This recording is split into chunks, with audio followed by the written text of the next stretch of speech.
So the lending library consists of about 3,000 different items, and that's at either location.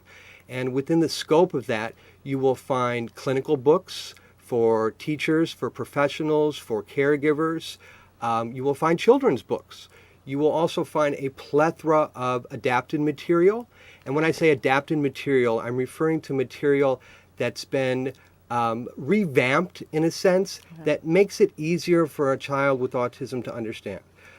If you can picture the game Memory, we all played Memory as a child. Right. And Memory was a group of cards upside down in a big mess on the floor, and the expectation was you were now to find two that match. Right. Well, that could be very stressful, not only for you and I, but it could certainly be stressful for a child with autism as well.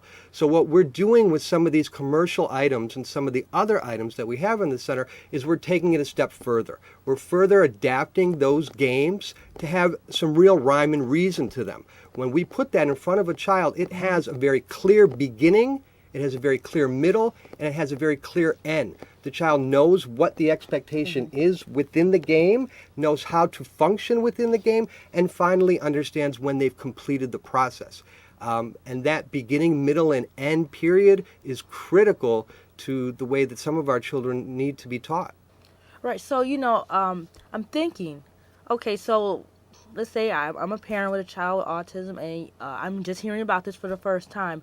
What are the first steps? Do I just go to the lending library at either location and take out a book like I would go to a regular library? Or it's a good first step. Okay. And we see that quite often. We see where a family has just received a diagnosis, Right. and the unfortunate reality is when a family receives that diagnosis, it's a blow, and it's a lifelong blow.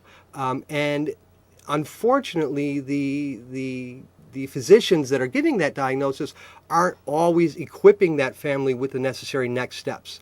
So it's our hopes and dreams that they do know to come to us. Right. And we will, at that point, we will sit down with them. We will provide a consultation. We will talk to them about their immediate wants and needs, as well as their long-term wants and needs.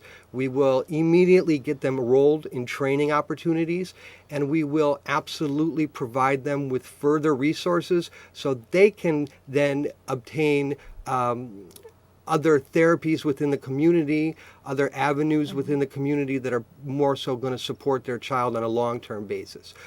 It's a tricky place to be because you want to give that family every single bit of information that's possible. But it can sometimes be overload. Absolutely. And we as a staff at the center don't overload the parents. It's a lot of information at one time. Yeah, I actually, before, back in March, I was trying to do a little research to understand autism. And I'm going to be honest with you, there is a lot of information.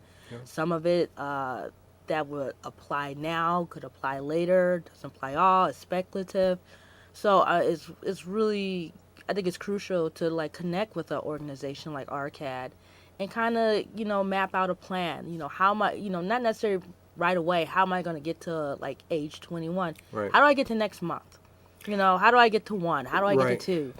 Now, the irony there is that what we do at age 1 and age 2 and age 3 and 10 and 11 and 12 is all in anticipation of 21 and 22. And regardless of where a child might fall on the autism spectrum, because it is a spectrum disorder, one child's severity may differ from another. Every single patron that walks into the center has a common goal, and that's how can my child be as independent an adult as possible?